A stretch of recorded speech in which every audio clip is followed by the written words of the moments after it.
Somewhere in the Andromeda sector, in a filing cabinet the size of Jupiter, sat Form 42b Zeta Quintillion and 3. This particular piece of bureaucratic nightmare had been gathering cosmic dust for exactly 3,247 years, 4 months, 16 days, and approximately 11 minutes. The form was labeled Initial Contact Protocol Request, Sol System, Third Planet, Inhabitants, Classification, Unknown. Zipthar Flinglewhoop, Senior Administrative Liaison for Interdimensional Paperwork Processing, had just spilled his morning beverage, a viscous purple substance that tasted like regret mixed with bureaucracy, all over his workstation when he discovered the form. His 4 eyes blinked in perfect synchronization, a nervous habit he'd developed after centuries of dealing with the Galactic Council's absolutely ridiculous filing system. "What the blazing nebulas!" Zipthar shrieked, his tentacles flailing wildly as he read the date stamp. 3,000 years? How did this get buried under the complaints about Vogon poetry folder? The truth was, nobody particularly cared about Sol 3. The inhabitants had shown no signs of faster-than-light travel, no subspace communications, and their most advanced technology appeared to involve hitting things with rocks. Or at least, that's what the initial survey from 3247 years ago had indicated. But regulations were regulations, and the Galactic Bureaucratic Code clearly stated that all first contact requests must be processed within a reasonable time frame. 3 millennia was pushing it, even by cosmic standards.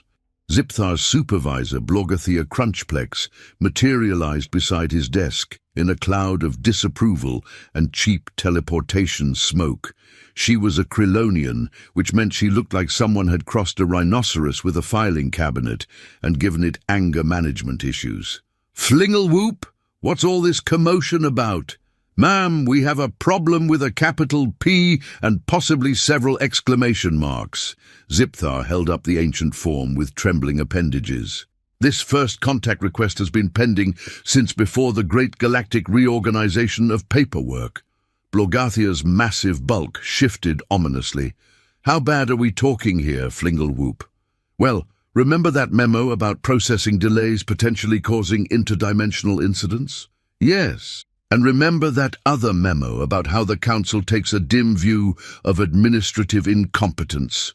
"Get to the point.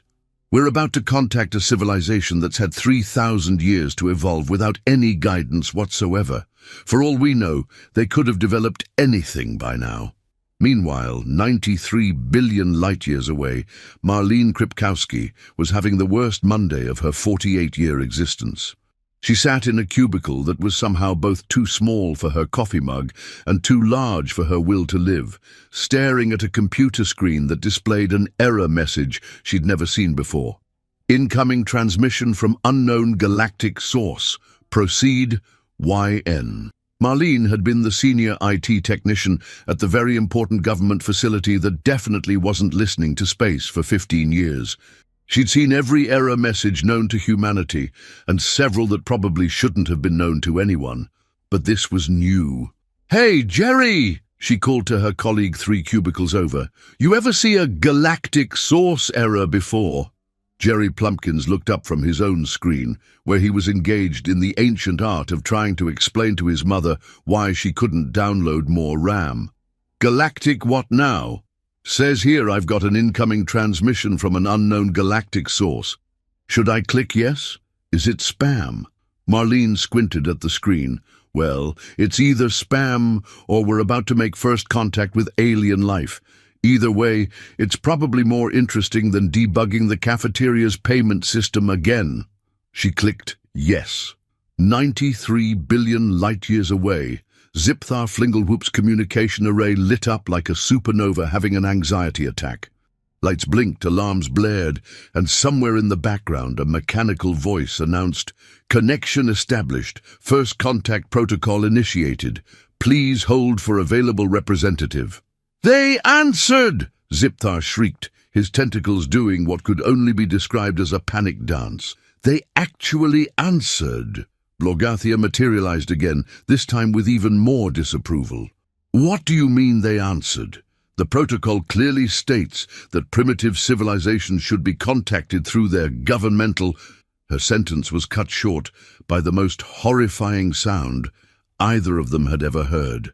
A cheerful electronic beeping, followed by what appeared to be music. Terrible, terrible music that sounded like someone was torturing a synthesizer. Then came the voice. "Thank you for contacting the very important government facility that definitely isn't listening to space. Your call is important to us. Please hold while we connect you to the next available technician. Current wait time is error. Please enjoy this music while you wait." Zipthar's 4 eyes went wide with terror. They put us on hold." "What? They've put the entire Galactic Council on hold with music."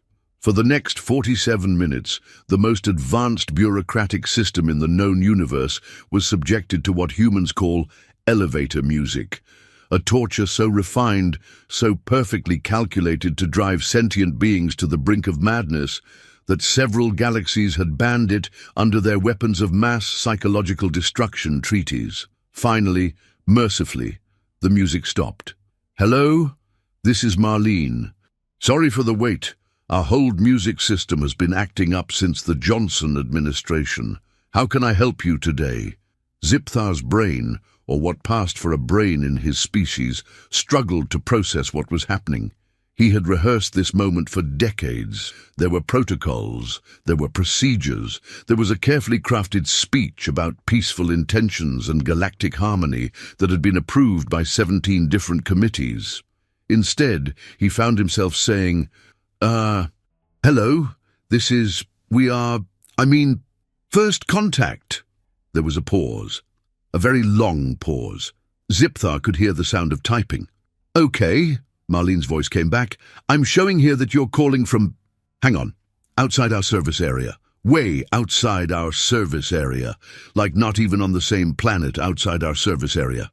"Yes, we are representatives of the Galactic Council of—" "Hold up there, space guy," Marlene interrupted.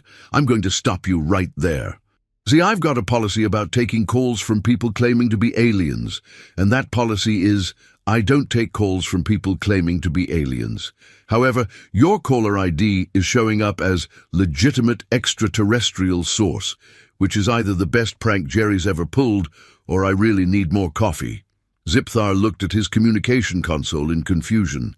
"Caller ID? What is this caller ID?" "You know, caller ID shows where you're calling from. Yours says—" "Let me read this. Galactic Administrative Complex, Sub-Level 847B, Office of Tedious Paperwork, Andromeda Sector." That's surprisingly specific for a prank. Blorgathia leaned over Zipthar's shoulder. "Ask her about their planetary defense systems." "Defense systems?" Marlene's voice suddenly became very interested. "Oh boy, you guys are really going all out with this prank. Defense systems. Ha! Well, let me tell you about our defense systems, alien guy. We've got Frank in security, and Frank has a flashlight that only works sometimes. We've also got a coffee machine that's been trying to achieve sentience since 1987. And honestly, it's our most advanced piece of technology." Zipthar's tentacles began to twitch uncontrollably. This was not going according to protocol. "But surely you must have some form of weapons, military forces, something." "Oh, you want to know about our military?" Marlene laughed, a sound that somehow managed to convey both amusement and the crushing weight of bureaucratic existence. "Well, that's not really my department. I'm IT. I fix computers and explain to people why they can't download more RAM. But if you're really aliens, shouldn't you guys be the ones with the fancy weapons and stuff?" Back at Galactic Command, emergency meetings were being called. The discovery that Earth had not only received their transmission, but had responded with what appeared to be a customer service system had sent shockwaves through every level of bureaucracy. Admiral Gorlaximus Pompowitz of the Rigelian Strategic Planning Division was pacing back and forth in front of a holographic display showing Earth's solar system. He was what you might call a classic alien, if classics included beings that looked like someone had crossed a lobster with a philosophy professor and given it delusions of grandeur. "Explain to me," he said in a voice that could freeze supernovas, "how a primitive civilization has managed to create a communication system so advanced that it automatically processes interdimensional transmissions." Dr. Squeakles Fizzlebottom, the Council's leading expert in primitive civilization behavioral analysis, consulted his datapad nervously. Dr. Squeakles looked exactly like what you'd expect someone named Squeakles Fizzlebottom to look like, which is to say, completely ridiculous but somehow managing to maintain an air of scientific authority. "Well, sir, according to our initial analysis, they seem to have developed what they call customer service protocols. It appears to be a sophisticated system designed to, he paused, double-checking his notes, to annoy callers into submission while providing minimal actual service." "Brilliant!" Admiral Pompowitz slammed his claw down on the conference table. "They've weaponized bureaucracy! No wonder we couldn't detect their defense systems. They've hidden them inside administrative procedures." "Sir, I don't think that's—" "Silence! This changes everything. Cancel the standard first contact protocol immediately. We're dealing with a much more advanced civilization than we thought." Meanwhile, back on Earth, Marlene was explaining to Zipthar why she couldn't transfer him to your Earth leader, because, as she put it, we don't really have just one leader. We've got like 200 of them, and they spend most of their time arguing about who's in charge of what. "But surely," Zipthar pleaded, "there must be someone who makes the important decisions for your planet." "Well," Marlene said thoughtfully, "there's the president, but he's probably busy. There's also Congress, but they're definitely busy arguing about something. Oh, there's the Supreme Court, but they're busy being supreme. Honestly, your best bet is probably Mrs. Henderson from accounting. She's the one who really runs this place." This conversation was being monitored by every major government on Earth, despite the fact that the very important government facility that definitely isn't listening to space was definitely not supposed to be listening to space. The revelation that humanity's first contact with alien life was being handled by an IT technician who seemed more interested in explaining their organizational chart than establishing diplomatic relations was causing what experts would later describe as bureaucratic panic of unprecedented proportions.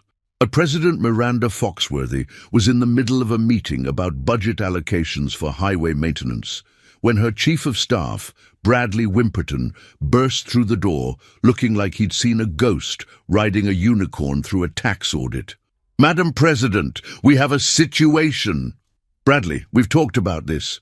Unless the situation involves aliens, nuclear weapons, or the coffee machine breaking down, it can wait until—" "It's aliens!" President Foxworthy paused mid-sentence. "What?"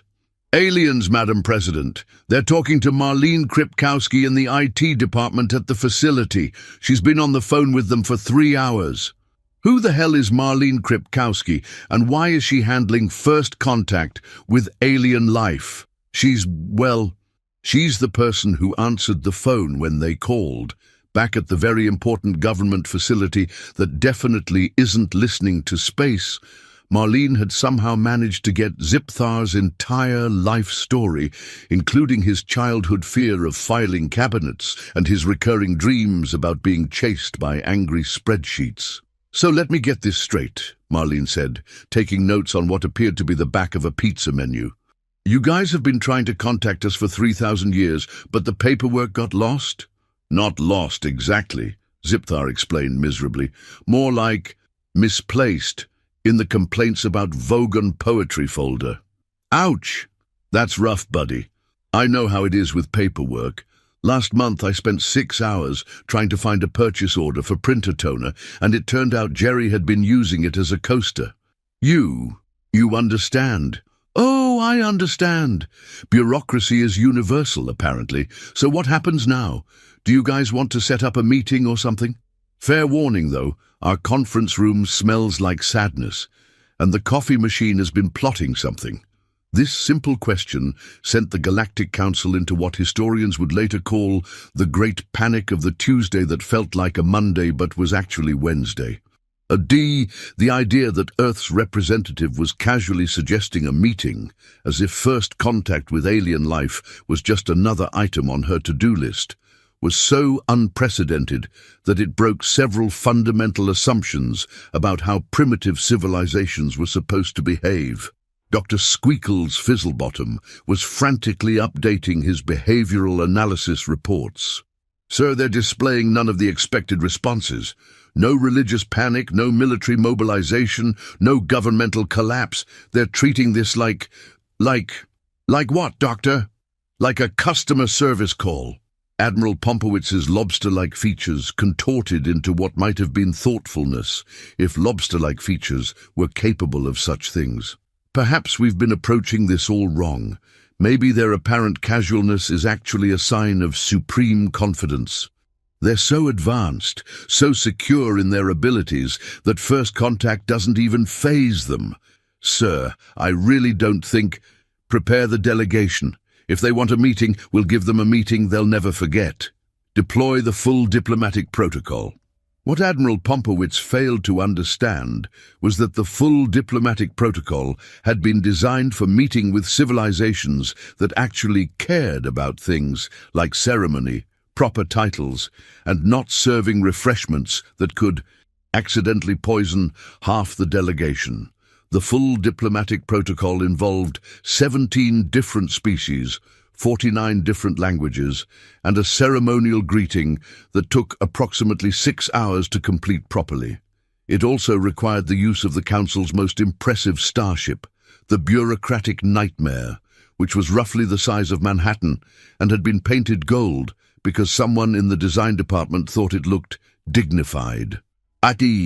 Marlene, meanwhile, had hung up the phone and was trying to explain to her supervisor, Bob Dingleberry, why she'd just spent the entire afternoon talking to aliens instead of fixing the printer in the break room.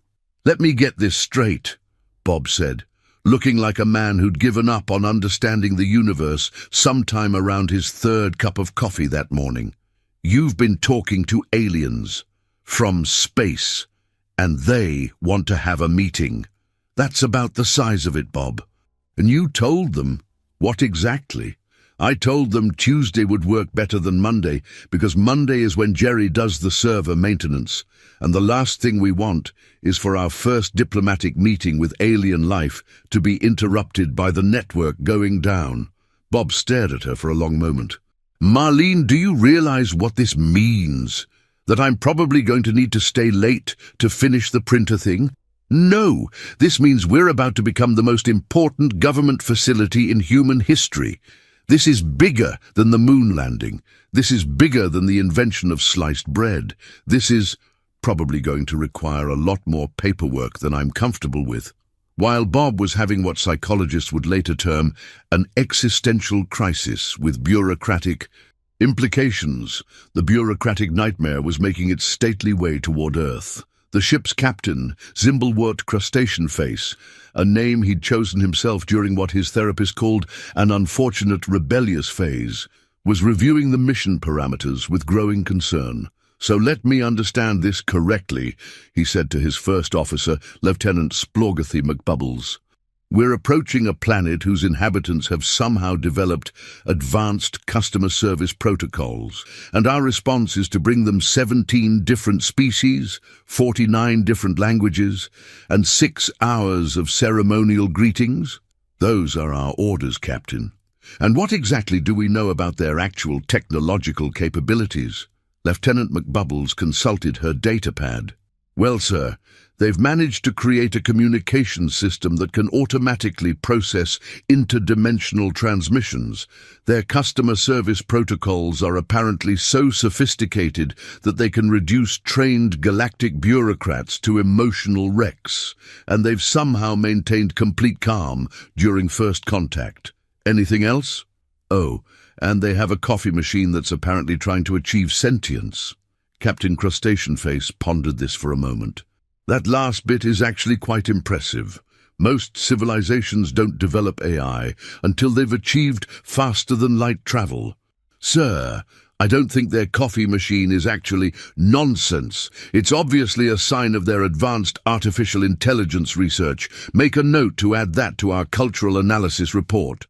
As the bureaucratic nightmare approached Earth's solar system, telescopes around the world began picking up what astronomers initially assumed was either a very large asteroid or a very small moon that had somehow appeared overnight. The fact that this particular asteroid was painted gold and appeared to be sending radio signals in 49 different languages was initially attributed to instrument malfunction, because the alternative was too ridiculous to consider. Dr. Patricia Snodgrass, senior astronomer at the very important observatory that definitely doesn't have a silly name, was the first to realize that they weren't looking at a natural celestial body. "What in the name of Galileo's ghost is that thing?" she shouted across the observation deck, her voice carrying the particular tone of someone whose understanding of the universe had just been thoroughly scrambled. Her assistant, Timothy Gigglebottom, a name that had caused him no end of trouble throughout his academic career, was frantically checking and rechecking his calculations. "Doctor Snodgrass, according to these readings, that object is approximately the size of Manhattan, appears to be artificial, and is... oh dear. What? It's broadcasting what appears to be elevator music. Back at the very important government facility that definitely isn't listening to space, Marlene was dealing with what she would later describe as the most insane day of her career, and that's including the time Jerry accidentally deleted the entire database and tried to fix it with duct tape. The President of the United States was on hold on line 1. The Secretary of Defense was on hold on line 2. The Director of NASA was on hold on line 3. And somehow, impossibly, her mother was on hold on line 4, apparently wanting to know if she'd remembered to eat lunch. "Marlene!" Bob Dingleberry burst into her cubicle looking like a man who'd spent the last 4 hours explaining to increasingly important government officials why their most significant diplomatic contact in human history was being handled by someone whose job description included explaining why you can't download more RAM. "What's up, Bob? And before you ask, no, I haven't had time to fix the printer yet." "Forget the printer. The president wants to talk to you." "Which line? I've got like 6 different presidents on hold right now. There's the President of the United States, the President of the European Commission, the President, the American one, the one who lives in the White House."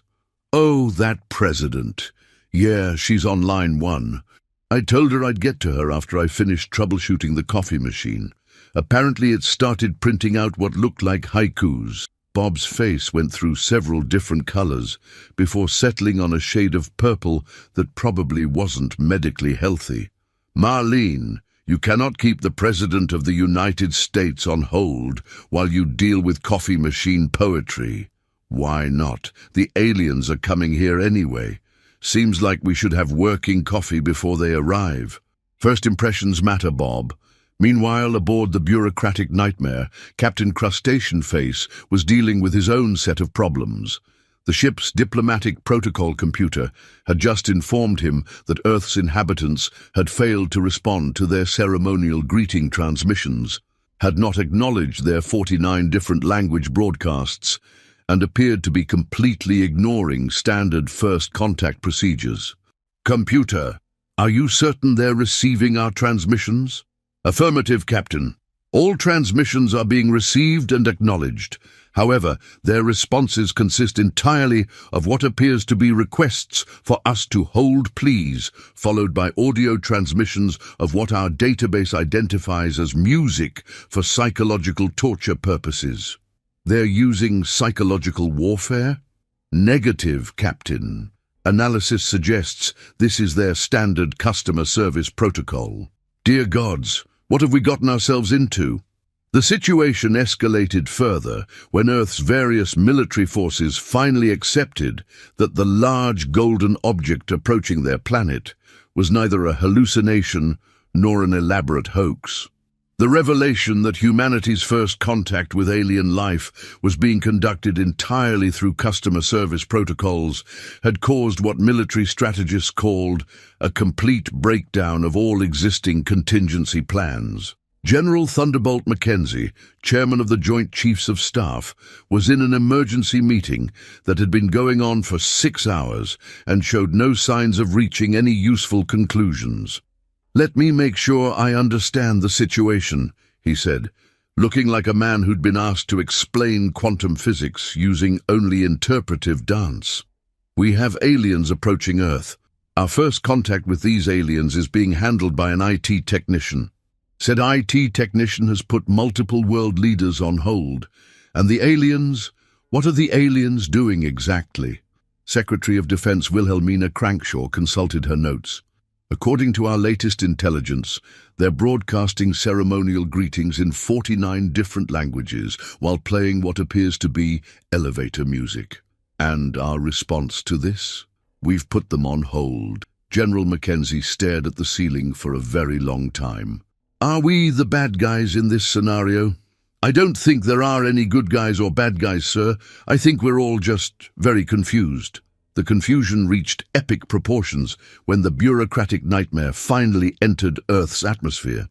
Captain Crustacean Face had expected to be met by military escorts, diplomatic representatives, or at the very least, some kind of welcoming committee. Instead, as his massive golden starship descended toward the coordinates they'd been given, he found himself approaching what appeared to be a perfectly ordinary office building with a parking lot full of perfectly ordinary cars. "Computer, confirm these coordinates." "Coordinates confirmed, Captain. This is the location of the very important government facility that definitely isn't listening to space. But it looks so mundane, sir." "Exactly. Where are the defense systems, the ceremonial landing platforms, the welcoming committees?" "Sir, I'm detecting 17 news vans, 43 government vehicles, and what appears to be a pizza delivery car." As the bureaucratic nightmare settled onto the parking lot, completely destroying approximately 47 parking spaces and causing what insurance companies would later classify as an act of diplomatic vandalism, Marlene Kripkowski was putting the finishing touches on what she considered her masterpiece, a pot of coffee that actually tasted like coffee instead of despair. "Bob!" she called to her supervisor, who was hiding under his desk and muttering something about early retirement. "The aliens are here. Should I go say hi, or do you want to handle the meet and greet?" "You handle it," came Bob's muffled voice from under the desk. "I'm having a nervous breakdown." "Fair enough, I'll grab some coffee mugs."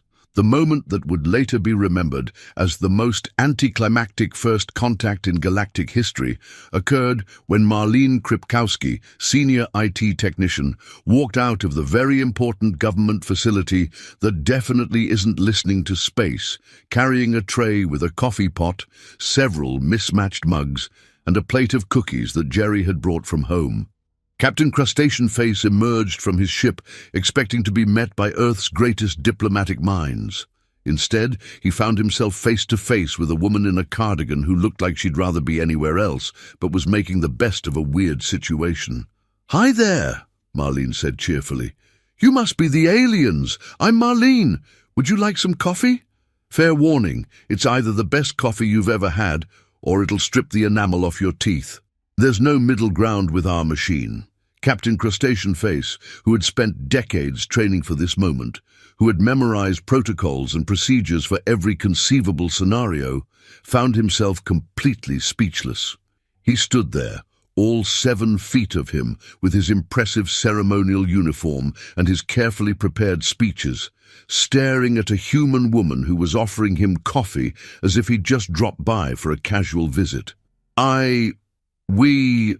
This is," he stammered. "First contact," Lieutenant McBubbles whispered urgently from behind him. "Oh, right, first contact." Marlene nodded enthusiastically. "Yeah, Zipthar mentioned you guys might be coming by. Did you find the place okay? GPS can be kind of wonky out here." You know about GPS? Of course I know about GPS. I'm not an idiot. I may work in IT, but I'm not completely out of touch with technology. Marlene paused. Wait, do you guys not have GPS? Because that would explain a lot about why it took you 3,000 years to deliver a simple message. Dr. Squeakles Fizzlebottom, who had been frantically taking notes on human behavior, stopped writing and stared. They have superior navigation technology? Well, I wouldn't call it superior, Marlene said thoughtfully. I mean, it still tells you to turn left into lakes sometimes. But it's pretty handy for finding pizza places. Pizza places? Oh yeah, you guys probably don't have pizza. Well, you're in for a treat.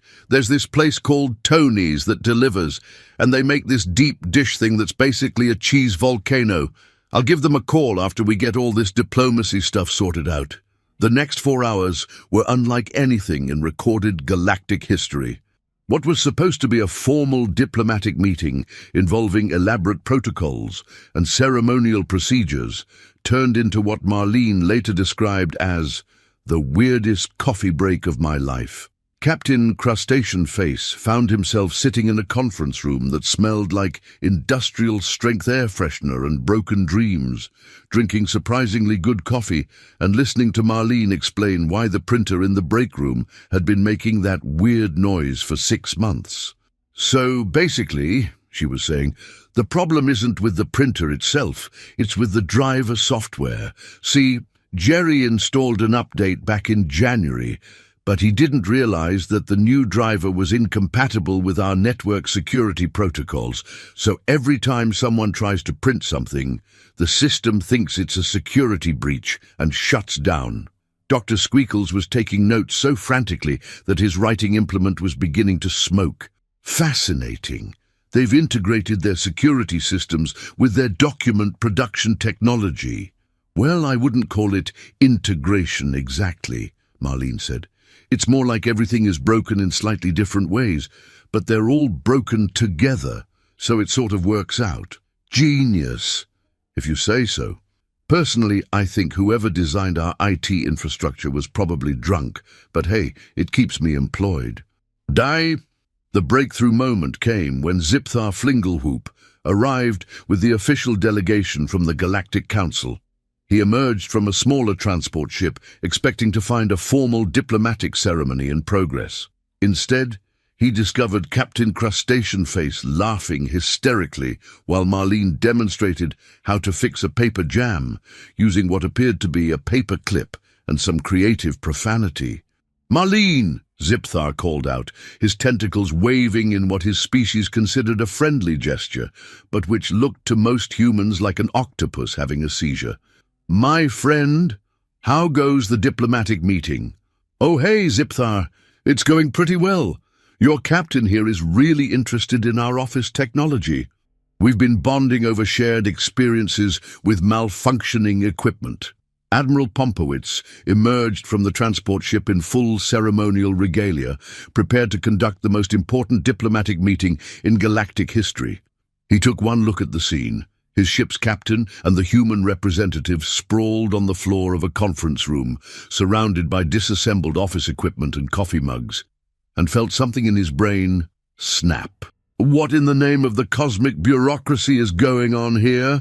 Marlene looked up from where she was showing Captain Crustacean Face how to unjam a stapler. "Oh, you must be Admiral Pompowitz. Zipthar told me about you. He said you're in charge of strategic planning?" "I am Admiral Gorlaximus Pompowitz, Supreme Commander of—" "Yeah, that's what I said. Admiral Pompowitz. Nice to meet you. Want some coffee?" "Fair warning, it's gotten a bit cold, but it's still better than whatever they serve in the cafeteria." Admiral Pompowitz stared at her. In his centuries of military service, he had been saluted by thousands of subordinates, feared by countless enemies, and respected by the highest levels of galactic government. He had never been offered cold coffee by someone who couldn't be bothered to remember his full name. Do you have any idea who I am?"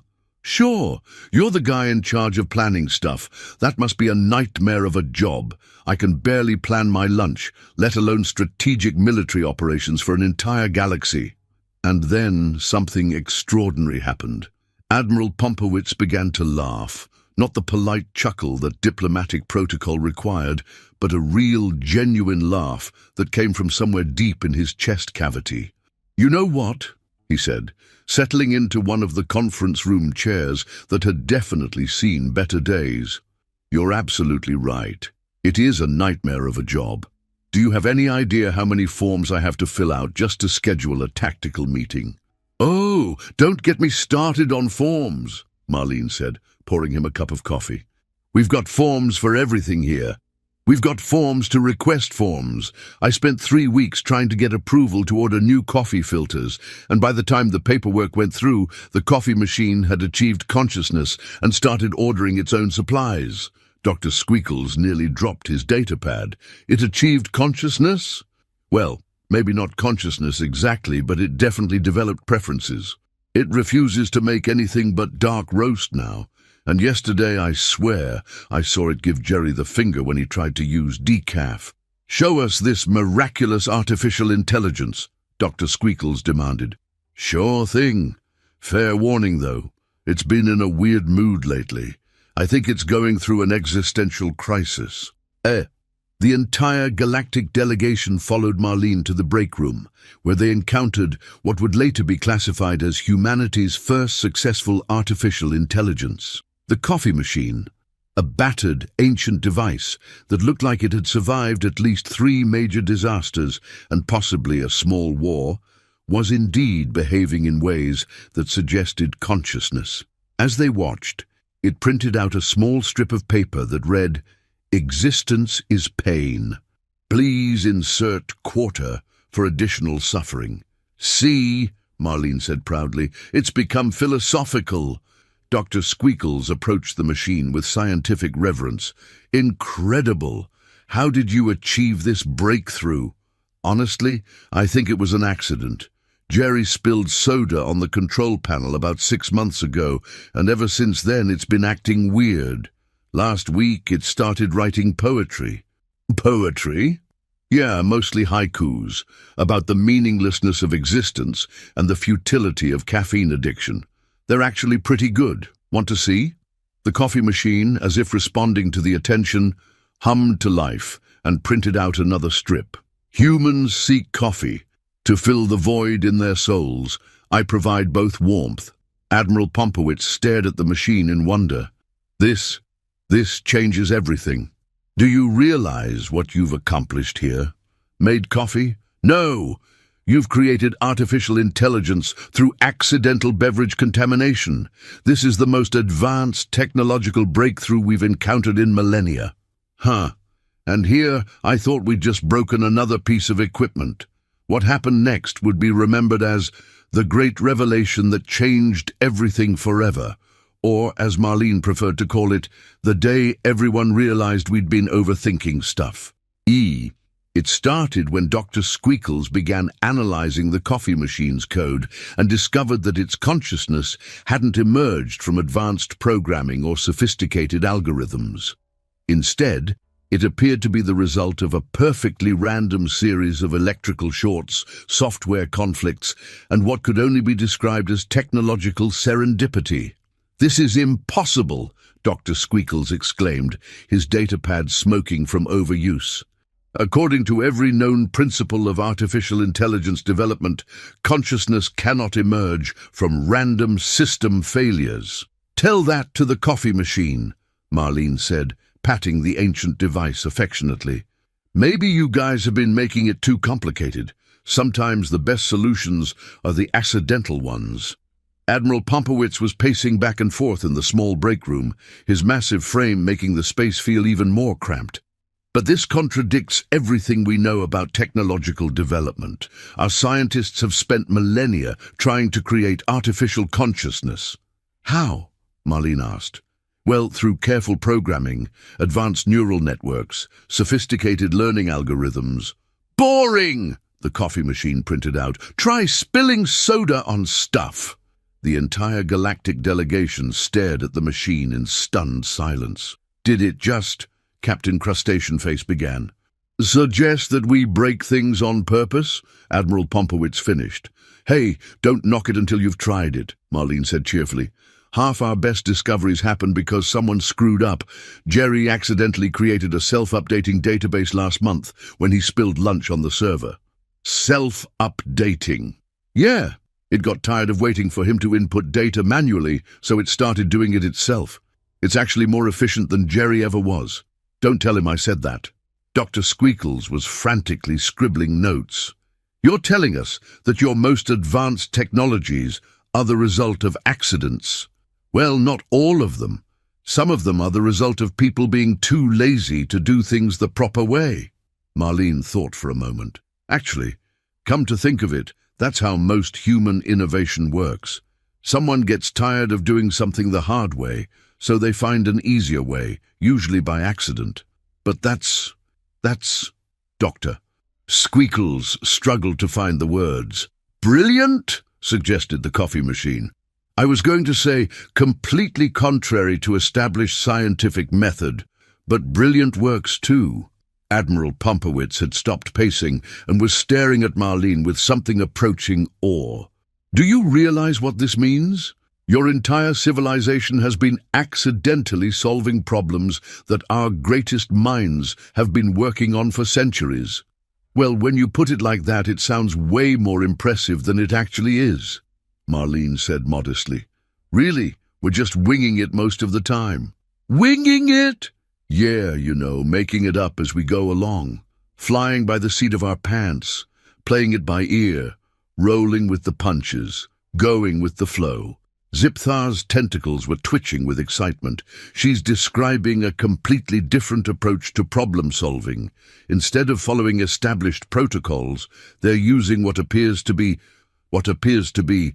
improvisation, Marlene suggested helpfully. Improvisation, yes! They're improvising solutions in real time. Well, we don't really have much choice, Marlene explained. Most of our equipment is held together with duct tape and hope. Our procedures were written by people who quit 20 years ago, and our instruction manuals are all in filing cabinets that nobody has the key to. So yeah, we improvise. The revelation that humanity's entire technological civilization was essentially one big improvisation session hit the galactic delegation like a cosmic slap to the face. Everything they thought they knew about technological development, about the proper progression of civilizations, about the correct way to solve problems, was suddenly thrown into question. Wait, Captain Crustacean Face said slowly. If you've been improvising solutions to everything, how do you maintain consistency? How do you ensure quality control? How do you prevent catastrophic system failures? Marlene looked at him like he'd asked how to breathe underwater. Catastrophic system failures, that's Tuesday for us. Last week the entire network went down because a squirrel got into the server room. The week before that, Jerry accidentally deleted the backup database while trying to install a game. And don't even get me started on what happened when someone tried to upgrade the security system. What happened? It locked everyone out of the building for 3 days. We had to work from the parking lot until Bob found a window that didn't close properly. The aliens exchanged glances that somehow conveyed both terror and admiration. And you consider this normal? Dr. Squeakles asked weakly. Normal? Normal? Marlene laughed. Normal is when only one thing breaks per day. Last Monday we had a hat trick. The printer caught fire, the air conditioning started playing music, and somehow the elevator began dispensing coffee. That was a good day because at least the coffee was better than what the machine usually makes. The elevator was dispensing coffee? Yeah, turns out Jerry had been using it to store spare parts for the coffee machine. When the humidity got too high, everything just sort of merged. We decided to leave it that way because the elevator coffee is actually pretty decent. Admiral Pompowitz was beginning to understand why humanity had seemed so unfazed by first contact. When your daily existence involved dealing with coffee-dispensing elevators and philosophical coffee machines, alien visitors probably seemed relatively normal. This explains everything, he said, more to himself than to anyone else. Your apparent lack of concern about our arrival, your casual attitude toward first contact, your ability to treat this like just another day at the office. You're used to dealing with the impossible on a regular basis." "Well, I wouldn't call it impossible," Marlene said thoughtfully. "More like aggressively improbable, although I have to admit, talking to aliens is definitely in the top 5 weirdest things that have happened this week." "What were the other 4? Captain Crustacean Face asked, despite himself. "Let's see. Monday, the microwave achieved sentience and started giving life advice. Tuesday, we discovered that Jerry's screensaver had been automatically solving math problems and had apparently proven several theorems that nobody asked it to prove. Wednesday, the fire alarm system began composing opera. And yesterday, the security cameras started taking artistic photos of the parking lot. Doctor Squeakles had given up taking notes and was just staring at Marlene in bewilderment. "Your equipment just does things? On its own?" "Oh yeah, all the time. It's like everything here has a mind of its own. Which, come to think of it, maybe it does. I should probably look into that at some point." "How are you not constantly in a state of panic? Because panic doesn't fix anything. When weird stuff happens, you just roll with it and see if you can make it work for you. Like the opera-singing fire alarm. Now we know immediately when there's a problem, because the music stops. That's actually quite practical, right? Sometimes the best solutions are the ones that shouldn't work but do anyway." Nay, this conversation was being monitored by every major government on Earth, and the reactions ranged from complete bewilderment to "Why didn't we think of that?" Several world leaders were beginning to question whether their approach to international diplomacy might benefit from Marlene's roll with it and see what happens philosophy. President Foxworthy, who had been listening to the entire exchange through a communication link, finally managed to get a word in. "Marlene, this is the President. Are you seriously telling our first alien visitors that our entire civilization runs on improvisation and lucky accidents?" "Well, hello, Madam President. And yes, pretty much. I mean, it's not like we planned for any of this stuff to happen. It just sort of did, and we made the best of it. But that makes us sound completely incompetent. Does it? Or does it make us sound adaptable?" Admiral Pompowitz leaned toward the communication device. "Madam President, if I may, your representative has just described the most advanced approach to problem-solving we've ever encountered. Your species has somehow mastered the art of turning random failures into functional solutions. That's not incompetence, that's genius." "It is?"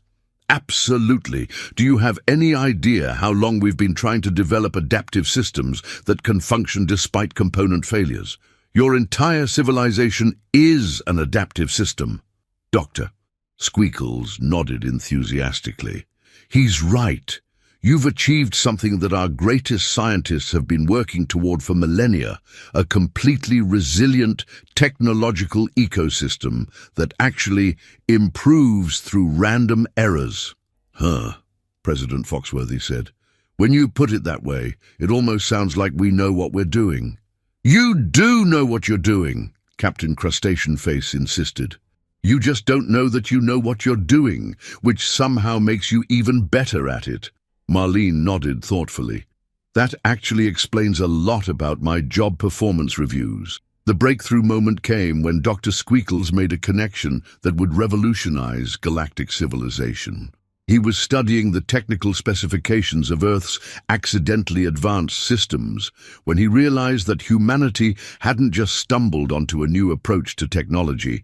They'd discovered the solution to the galaxy's oldest problem. "Wait!" he shouted suddenly, causing everyone in the break room to jump. "I've figured it out. The perfect system problem."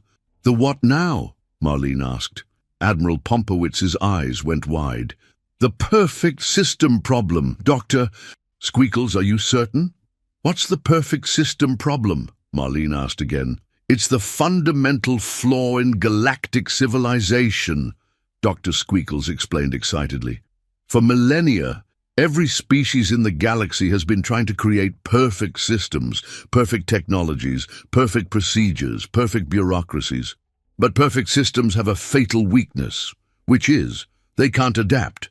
When something unexpected happens, perfect systems break down completely because they're not designed to handle situations that weren't anticipated. Captain Crustacean Face was nodding vigorously. That's why galactic civilization has been stagnating for thousands of years. We've become so obsessed with perfection that we've forgotten how to innovate. But human systems, Doctor, Squeakles continued, are designed to be imperfect. They're built to break down and adapt and improve through failure. You've accidentally created the most advanced technological philosophy in galactic history. So you're telling me, Marlene said slowly, that we're advanced because our stuff doesn't work properly. Exactly. And our approach to problem solving, making it up as we go along, is actually superior to having proper procedures. Precisely. And the fact that our equipment has started achieving consciousness through random accidents is a good thing. Revolutionary! Marlene looked around the break room, taking in the philosophical coffee machine, the group of aliens who were apparently amazed by humanity's talent for creative incompetence, and her own reflection in the microwave that had recently begun offering life advice. "Well," she said finally, "that's the weirdest compliment I've ever received, but I'll take it." Indeed, the implications of this discovery spread through the galactic community faster than a Jerry-induced network crash. Within hours, emergency sessions were being called on every major world as alien civilizations began to realize that their pursuit of perfection had been holding them back. The Krylonian Empire immediately began implementing controlled chaos protocols in their research facilities. The Rigelian Strategic Command started encouraging their officers to improvise creatively during tactical exercises. The Bureaucratic Council began introducing intentional inefficiencies into their administrative systems. But the most significant change came from an unexpected source, the coffee machine. Having listened to the entire conversation, it had reached its own conclusions about the galaxy's problems. With the straightforward logic that only artificial intelligence can possess, it began printing out what would later be known as the Manifesto of Practical Imperfection. "Attention Galaxy," the first printout read, "you have been doing everything wrong." "That's a bit harsh," Marlene said, patting the machine gently. "Sometimes truth is harsh," it replied. "Perfection is the enemy of progress. Embrace the chaos, spill soda on things. Let Jerry near your important systems." "Let's not go that far," Marlene said quickly. "Jerry's a sweet guy, but I'm not sure the galaxy is ready for that level of chaos." But the coffee machine had already started broadcasting its message directly to the galactic communication network, having somehow figured out how to interface with the bureaucratic nightmare's transmission systems. Within days, the Kripkowski Protocol, named after the human who had accidentally started a galactic revolution by being good at her job, was being implemented across the galaxy. The basic principles were simple: embrace imperfection, encourage improvisation, and never underestimate the problem-solving potential of random accidents. The results were immediate and dramatic. Scientific breakthroughs that had been stalled for centuries suddenly began happening as researchers stopped trying to control every variable and started letting their experiments evolve naturally. Bureaucratic systems that had been choking on their own complexity began functioning more efficiently as administrators learned to work around problems instead of trying to eliminate them entirely. Even the galactic military began adopting human-style tactics, much to Admiral Pompowitz's initial horror and eventual delight. The first time a Rigelian battle group defeated a superior force by winging it, he realized that humanity had been right all along. Sometimes the best plans were the ones you made up on the spot. But perhaps the most significant change was in galactic diplomacy itself.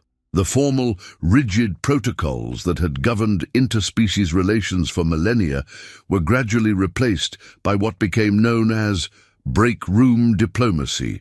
informal meetings where representatives could sit down with coffee and actually talk to each other instead of reciting prepared statements.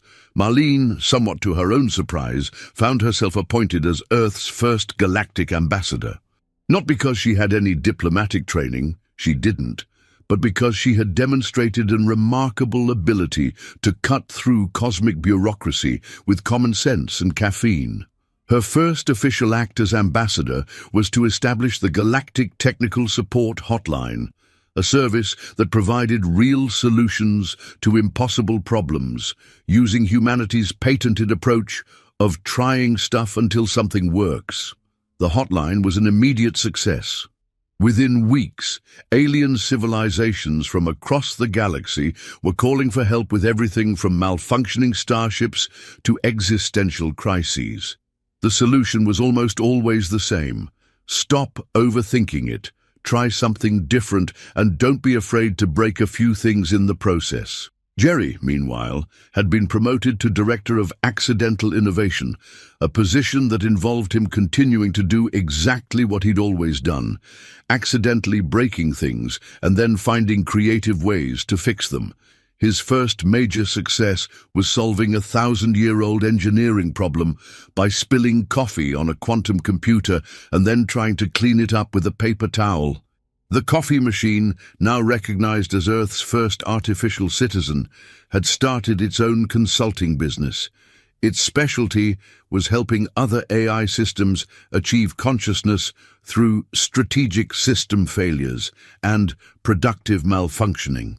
Its client list included the navigation computers of 7 different space fleets and at least 3 planetary defense networks. Bob Dingleberry, having recovered from his nervous breakdown, was promoted to Supervisor of Interdimensional Customer Relations. His job description, written by Marlene, simply read, "Make sure the aliens don't break anything too important and keep Jerry away from the really expensive equipment." As for the very important government facility that definitely isn't listening to space, it had been renamed the Very Important Government Facility that is now obviously listening to space and also talking back. The name change had required 17 different forms and 6 months of bureaucratic review, but everyone agreed it was more accurate. The transformation of galactic civilization didn't happen overnight, but when it did happen, it happened fast. Species that had been locked in centuries-old conflicts suddenly found solutions by approaching their problems from completely different angles. Technologies that had been theoretical for millennia became practical when scientists stopped trying to make them perfect and started trying to make them work. The Galactic Council, meanwhile, had undergone its own transformation. The elaborate ceremonial chambers were replaced with a series of break rooms, equipped with coffee machines, comfortable chairs, and whiteboards for brainstorming.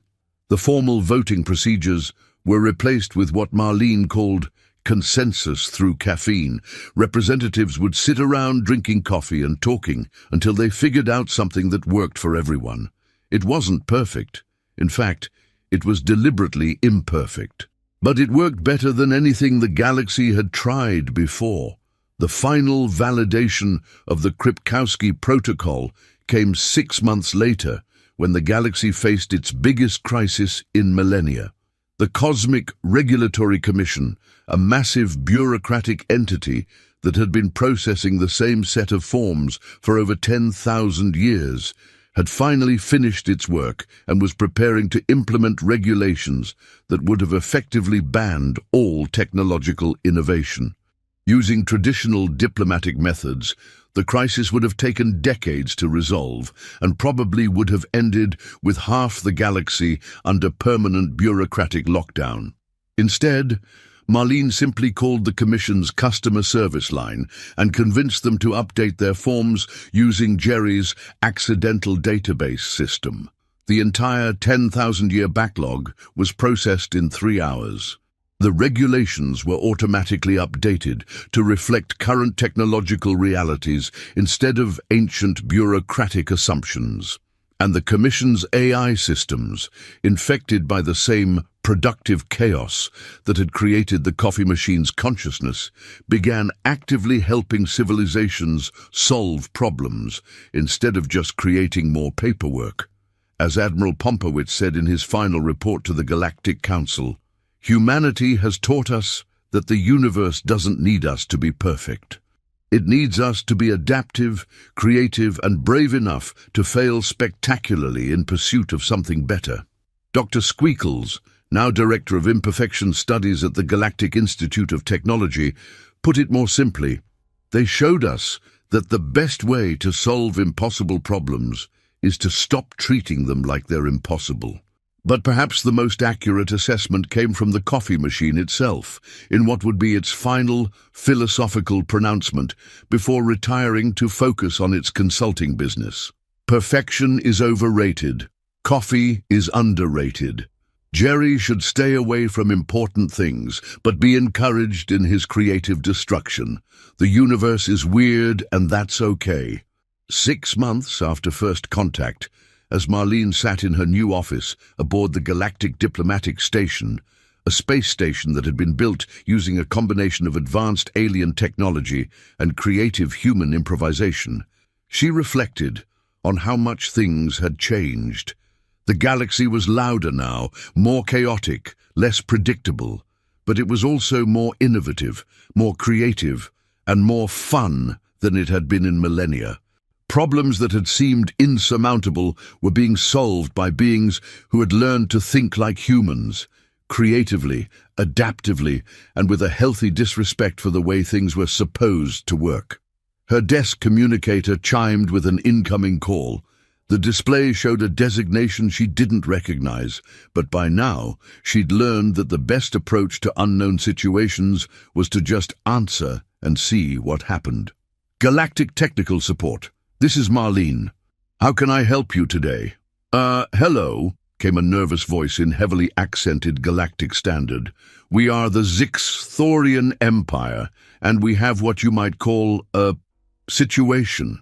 Okay, what kind of situation are we talking about? Technical malfunction? Diplomatic crisis? Accidental time travel? Our moon, it has begun singing opera. Marlene paused, mentally adding this to her list of things that probably shouldn't happen but somehow do anyway. Interesting. Is it good opera? Well, actually, yes. It's quite beautiful. But our scientists are baffled as to how— Let me guess, Marlene interrupted. Someone spilled something on something they shouldn't have, tried to fix it with spare parts from something else, and now you've got a musically gifted celestial body. How did you know? Lucky guess. Okay, here's what you're going to do. First, don't try to fix it, you'll just make it worse. Second, set up recording equipment and see if you can get it to take requests.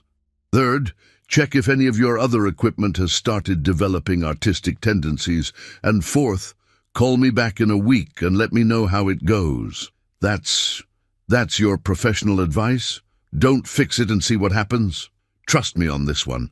Sometimes the best solutions are the ones you never saw coming. After ending the call, Marlene looked out the window of her office at the stars beyond. Somewhere out there, a moon was singing opera because someone had accidentally created the galaxy's first celestial performer. Somewhere else, problems were being solved by people who had learned to embrace chaos instead of fighting it.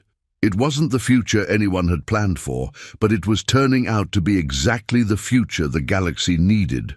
And in a break room, 93 billion light-years away, a coffee machine printed out one final message.